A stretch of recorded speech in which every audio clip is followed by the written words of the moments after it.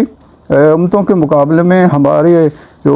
نبی پاک صلی اللہ علیہ وسلم کی امت ہے اس کو فوقیت دی گئی ہے، اس لیے ہمیں بھی کوشش کرنی چاہیے کہ ہم بھی اللہ کے حکم اور پیارے حبیب حضرت محمد صلی اللہ علیہ وسلم کی سنت کے مطابق جو ہے نا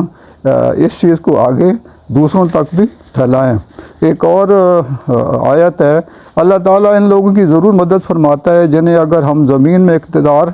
بخشیں تو وہ نماز قائم کرتے ہیں، زکوٰۃ دیتے ہیں، نیکی کا حکم دیتے ہیں اور برائی سے روکتے ہیں، اور تمام کاموں کا انجام اللہ کے ہاتھ میں۔ سورۃ حج آیت نمبر 41۔ ابھی اس میں اللہ تعالیٰ جو ہے نا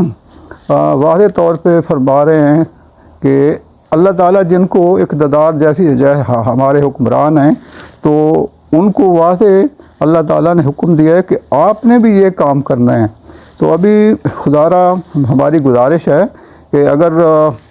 کوئی تنقید ہوتی ہے حکمران کے اوپر، کیونکہ حکمران چاہے صوبے کا ہو یا ملک کا ہو یا ایک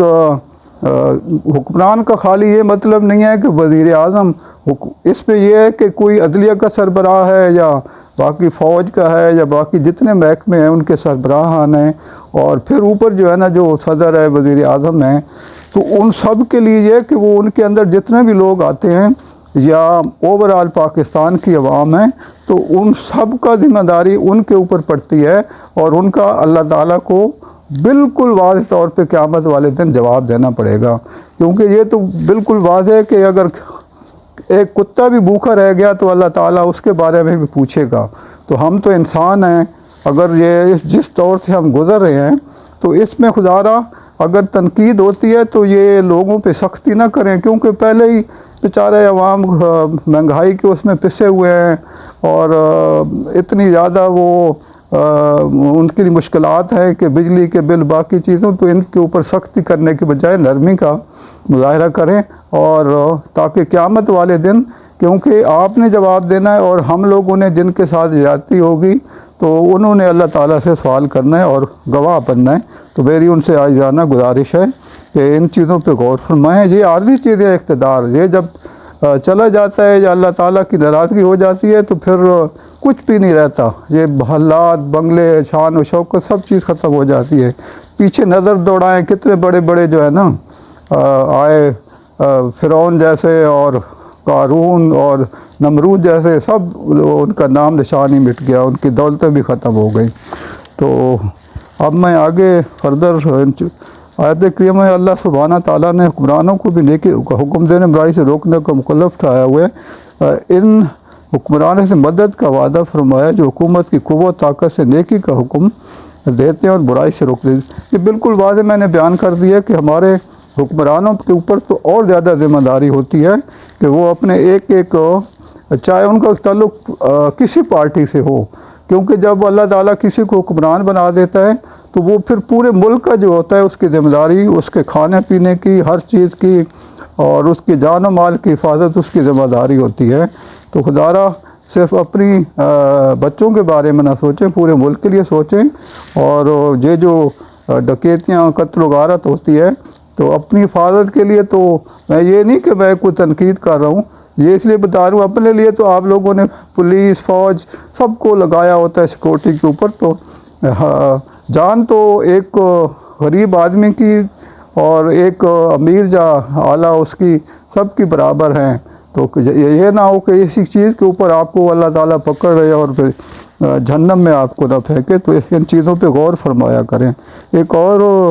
قرآن پاک کی آیت ہے، مومن مرد اور مومن عورتیں ایک دوسرے کے رفیق ہیں، ایک دوسرے کو نیکی کا حکم دیتے ہیں، برائی سے روکتے ہیں، نماز قائم کرتے ہیں، زکوٰۃ ادا کرتے ہیں، اللہ اور اس کے رسول کی اطاعت کرتے ہیں، ان لوگوں پر اللہ تعالیٰ ضرور رحمت نازل فرمائے گا، بے شک اللہ تعالیٰ غالب اور حکمت والا ہے۔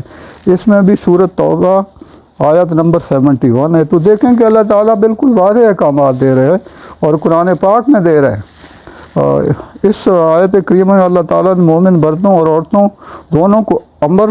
بالمعروف اور نہی عن المنکر پر عمل کرنے کا مکلف ٹھہرایا ہے۔ تو میرا یہاں پہ میں نے بالکل واضح طریقے سے بتایا ہے کہ جو ہمارے اقتدار اعلیٰ ہیں ان کے اوپر جو ہے نا زیادہ ذمہ داری پڑتی ہے، اور خاص طور پہ پھر دوسرے نمبر پہ علماء کرام ہیں، ان کو بھی جو ہے نا ان چیزوں پہ ضرورت سے زیادہ جو ہے نا گفتگو کرنی چاہیے، کیونکہ اس وقت ملک جو ہے نا بڑے مشکل حالات سے گزر رہا ہے، تو اس چیزیں پہ ان کو اپنے جمعے کے خطبے کے اندر بھی ان چیزوں کو واضح کرنا چاہیے۔ اب ایک گھر کا سربراہ ہے تو اس کی ذمہ داری ہے کہ اپنے گھر کے جو ہے نا وہ جو اہل و عیال ہیں ان کو جو ہے نا ان چیزوں کے بارے میں کرے۔ اگر گھر کا سربراہ نہیں ہے، خاتون ہے، تو وہ اپنے بچوں کو صحیح طریقے سے دین کے بارے میں اور باقی چیزیں جو ضروری ہے اسلامی لحاظ سے ان کے بارے میں ان کو آگاہ کرے، اور یہ ان کی ذمہ داری میں ہوگی، اللہ تعالیٰ ان سے پوچھے گا۔ تو اللہ تعالیٰ نے جو ہے نا یہ ہمارے لیے بالکل واضح طور پہ یہ چیزیں بتا دی ہیں۔ قرآن مجید میں امر بالمعروف اور نہی عن المنکر کے بارے میں جو فضائل اللہ سبحانہ تعالیٰ نے بیان فرمائے ہیں، ان میں سے چند ایک درج ذیل ہیں۔ امر بالمعروف اور نہی عن المنکر پر عمل کرنے والے لوگ امت کا بہترین گروہ ہیں، سورۃ آل عمران آیت نمبر 110۔ امر بالمعروف اور نہی عن المنکر پر عمل کرنے والوں پر اللہ تعالیٰ رحمت فرماتے ہیں۔ یہ بھی دیکھیں کہ اللہ تعالیٰ ان پہ اپنی رحمت نازل، سورۃ توبہ آیت نمبر 71۔ امر بالمعروف و نہی عن المنکر پر عمل کرنے والوں کے لیے جنت کی بشارت ہے۔ اللہ تعالیٰ نے جنت کی بھی بشارت تو ان لوگوں کے لیے دے دی ہے، سورۃ توبہ۔ امر بالمعروف و نہی عن المنکر پر عمل کرنے والے حکمرانوں کی اللہ تعالیٰ ضرور مدد فرماتے ہیں، سورۃ حج آیت نمبر 41-40۔ اس میں دیکھیں کہ اللہ تعالیٰ مدد فرمائے گا، لیکن حکمران اگر کوشش کریں گے، حکمران کا میں نے بتا دیا کہ ہر لیول کا جو ہے نا ایک ادارے کا سربراہ ہے، تو اس کے نیچے جتنے جو ہے نا وہ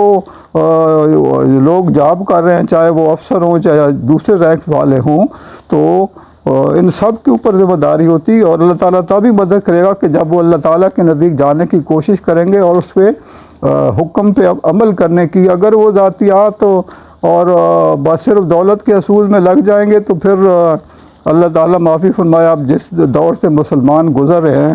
آپ دیکھیں کہ ہر جگہ مسلمان جو ہے نا وہ زوال کا شکار ہیں۔ تو میری یہ گزارش ہے کہ ہمارے حکمرانوں کو اور جو لوگ اس میں جن کا رول ہے تو ان کو اپنا ادا کرنا چاہیے۔ امر بالمعروف و نہی عن المنکر پر عمل کرنے والے لوگ صالح ہیں، سورۃ آل عمران آیت نمبر 114۔ امر بالمعروف و نہی عن المنکر پر عمل کرنے والے لوگ ہی فلاح پانے والے ہیں، سورۃ آل عمران۔ تو یہ میں نے اپنی طرف سے جو ہے نا یہ بڑا وسیع ٹاپک ہے، انشاءاللہ اس کو آگے چلائیں گے۔ تو میری آپ سے گزارش ہے کہ آپ جو ہے نا